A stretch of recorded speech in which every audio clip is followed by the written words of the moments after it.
कहना अब रुका नहीं जाता। पीला वस्त्र पहनते हैं पूज्य महाराज जी जिनकी किडनी खराब रही। हाँ, पूज्य श्री प्रेमानंद बाबा वृंदावन के एक अद्भुत संत हैं श्री प्रेमानंद बाबा। उनकी किडनी दोनों खराब हो गई तो लोगों ने कहा कि आप ये निकलवा कर दूसरी डाल लो। कई भक्तों ने कहा हम अपनी दे देते हैं। उनकी वाणी सुनकर के आपके रोंगटे खड़े हो जाएंगे। वो हाथ जोड़कर बोले देखो भाई हम अपनी किडनी नहीं निकालेंगे। अरे बाबा मर जाओगे। बोले जो श्री जी को करना होगा कल होता हो आज हो जाए। एक किडनी हमारी कृष्ण है, दूसरी किडनी राधा है। हम अपने अंदर से कृष्ण राधा नहीं निकाल सकते। दिव्य शक्तियां होती हैं, दिव्य चमत्कार होते हैं, उनका प्रभाव होता है, पर उसके लायक हम हो जाएं तभी हम देख पाएंगे ना, हमारी सामर्थ्य हो जाए। अभी क्या है कि हमारे पास जितनी आध्यात्मिक शक्ति होगी उतने ही हम दिव्यता को देख पाएंगे। जैसे अध्यात्म में उसकी स्थिति भगवत स्वरूप में तन्मय है, तो जितने बड़े महापुरुष हैं, प्रहलाद जी, नारद जी, अंगिरा जी, बड़े बड़े, वो महापुरुष उसके सामने आएंगे, बात करेंगे, वो उनसे बात करें। पर यही बात हो रही है, आप सुन थोड़ी पाओगे, क्योंकि आपकी श्रवणेंद्रिय पार्थिव विषय में लगी हुई, उसकी योग्यता नहीं आई है। ऐसे ही जितनी भी दैवी शक्तियां हैं, पहले हमारे अंदर दैवी सद्गुण आवे और हम उनके सिद्धांत से चलें, फिर उनके मंत्रों का जाप करें, तो हमारे अंदर वो शक्ति जागृत हो जाएगी।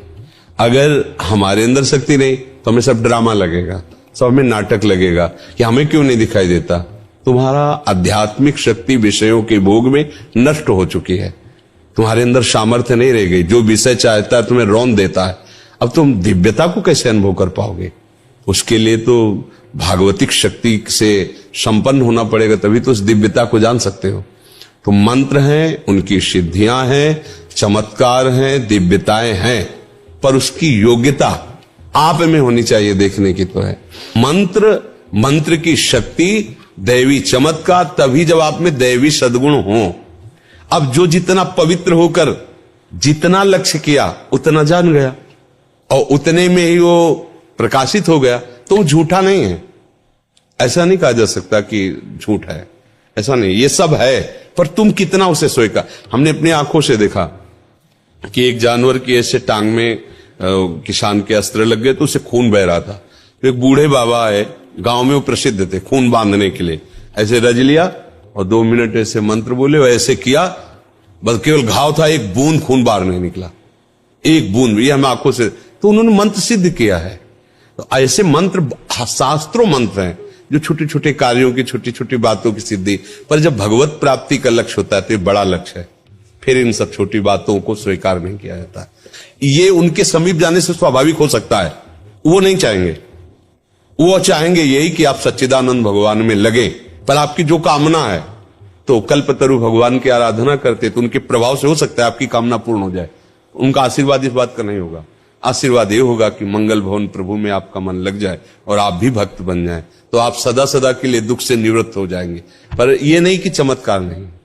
हमने देखा एक अयोध्या से संत आए हुए थे, बड़ा प्रभाव उनका, बहुत लोग साथ, वो हनुमान जी की उपासना करते थे। तो आए, हमारे पास भी आए। उस समय हमारी होगी 17-18 वर्ष की अवस्था।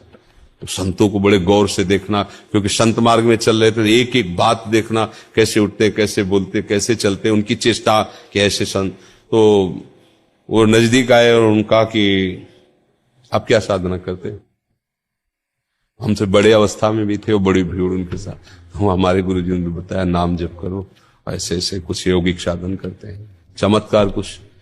हमने तो इसका परिचय लिया, हम तो जानते ही नहीं। ऐसे किया, केवड़ा की सुगंध छा गई और लोगों से पूछे और कौन सी चाहिए? चमेली। ऐसे क्या पूरे वातावरण में चमेली।